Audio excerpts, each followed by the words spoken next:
Tourist Trap is a 1979 horror film directed by David Schmoeller and starring Chuck Connors, Jocelyn Jones, Jon Van Ness, Robin Sherwood, Don Jeffory, Keith McDermott, and Tanya Roberts. The film opens by proving to us that rolling a tire down the road is hard work. Meanwhile, back down the road, there's some camping. Didn't you bring a spare? Of course. Woody came prepared. Only didn't have any air in it. Woody is obviously an asshole. We're closed, but Woody steps inside and isn't too bright. Hello? Hey, can I get some service? He hears a noise and steps to the back and, oh. Ma'am.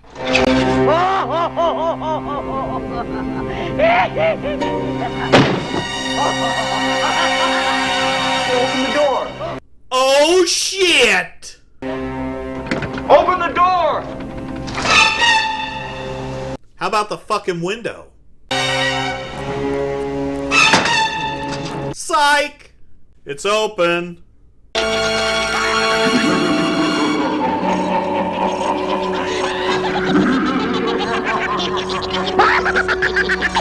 What the fuck?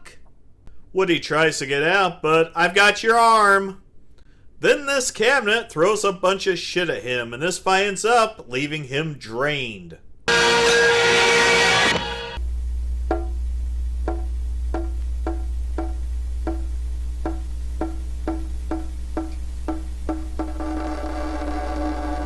What the fuck just happened? The rest of the gang heads down the road, and Slausen's Lost Oasis sure does advertise a lot.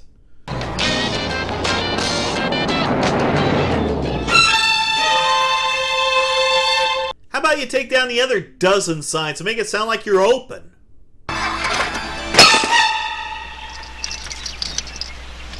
What happened? I've never had any trouble with this thing before. And it never had an oil change either.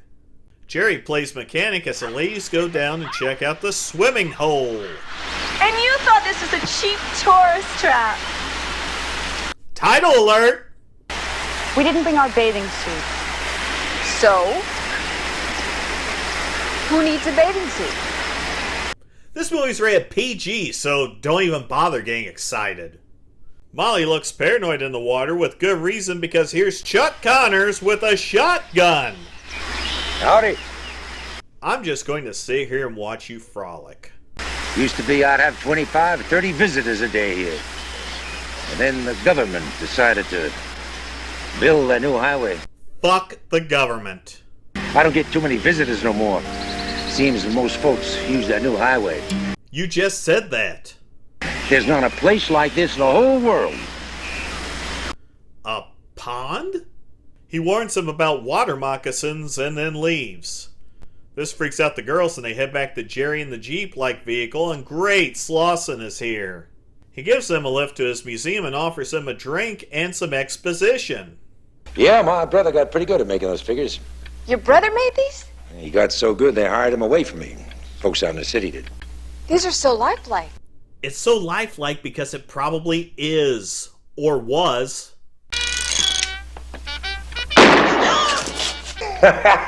Pretty good, eh? Used to scare the hell out of kids and Yankee tourists. He's calling people Yankees in rural California.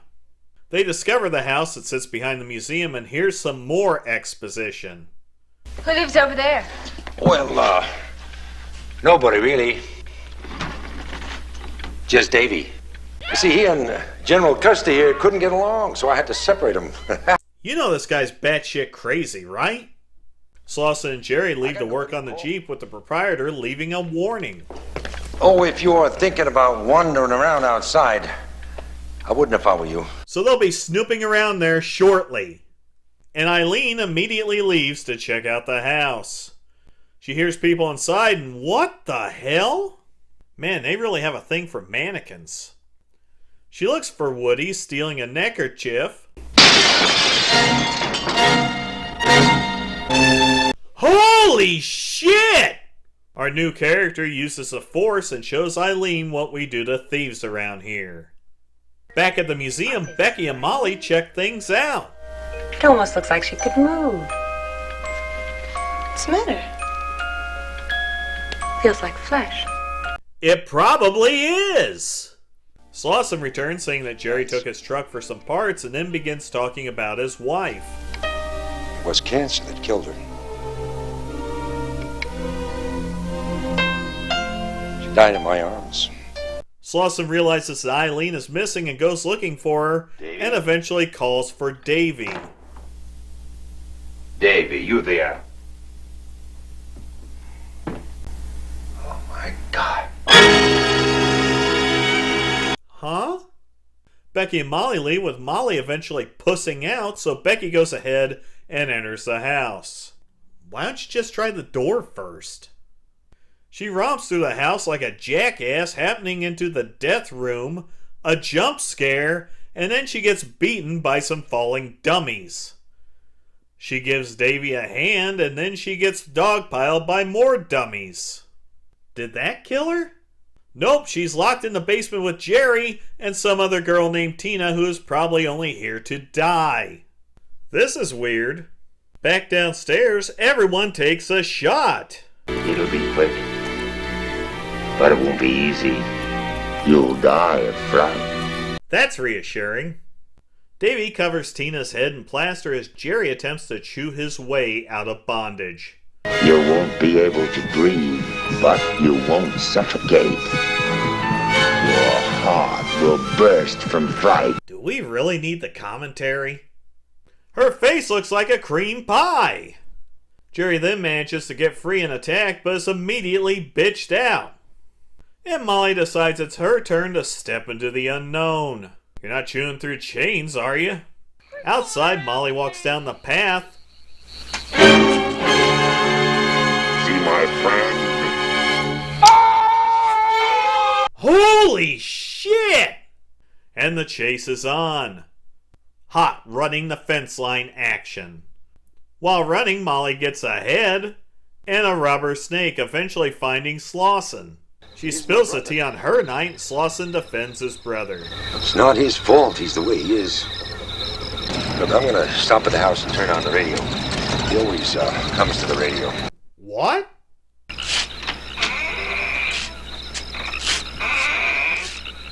Just take the truck and leave! Davy shows up and... The end. He shot me with blanks. Well, here's a blank for you.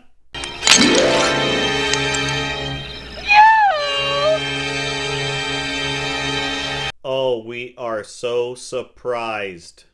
She runs away, but Slauson pulls some frogman shit and catches her by the oasis. Meanwhile, in the basement... So secure. Molly sleeps as Slauson has dinner with Davy. How's that? Let's eat. That's what I said. Let's eat. The fuck? After Davy blows his top, Slauson goes to visit Molly. Let's set things straight here. You treat me right, and I'll be good to you. I can do anything I want with you. Jerry and Becky break free and try to leave.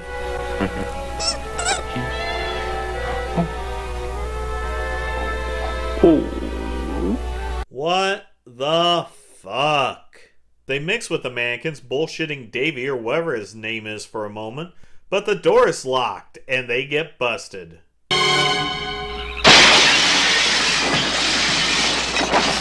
Well, goddamn.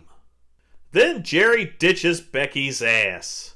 There's another chase in the woods, and thank God it's Mr. Slauson. They go back to the museum, and here's Woody.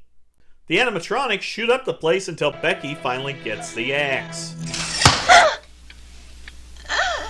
Slauson carries her to another room of mannequins, makes a switch, and falls asleep with Molly trying to make a break for it. She gets busted, and it's time to get weird.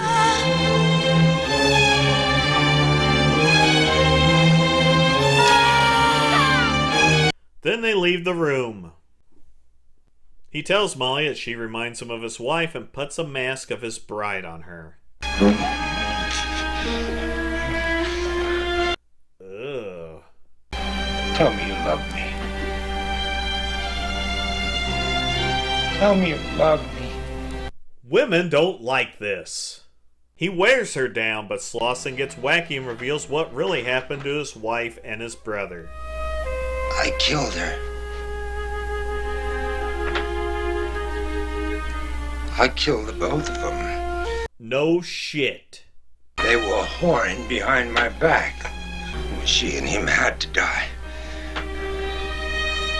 I got a legal right to that. Really? Please, Mr. Slauson, I won't tell anybody. How are you going to explain that your friends never came back with you? Thankfully, Jerry arrives to save the day. Kill him, Jerry. Jesus!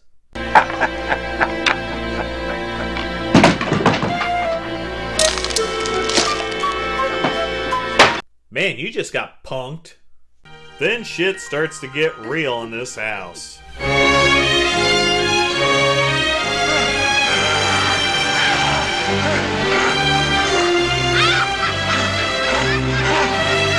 But in the end, Molly is just a pain in the neck.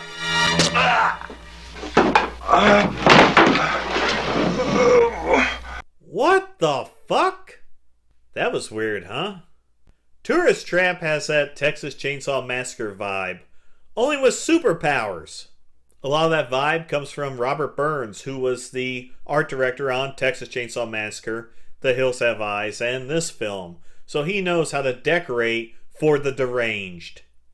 This film is able to remain creepy and still play off as campy, mainly because of Chuck Connors playing Slauson and Davy to this totally amped up level. He's an insane treasure and a highlight of this film. Going back and forth between both characters, even though we can tell that something's a little off, no matter who he's playing. Shot on a small budget and only being rated PG, Tourist Trap is a hell of a good time with enough what the fuck moments to be memorable years down the road.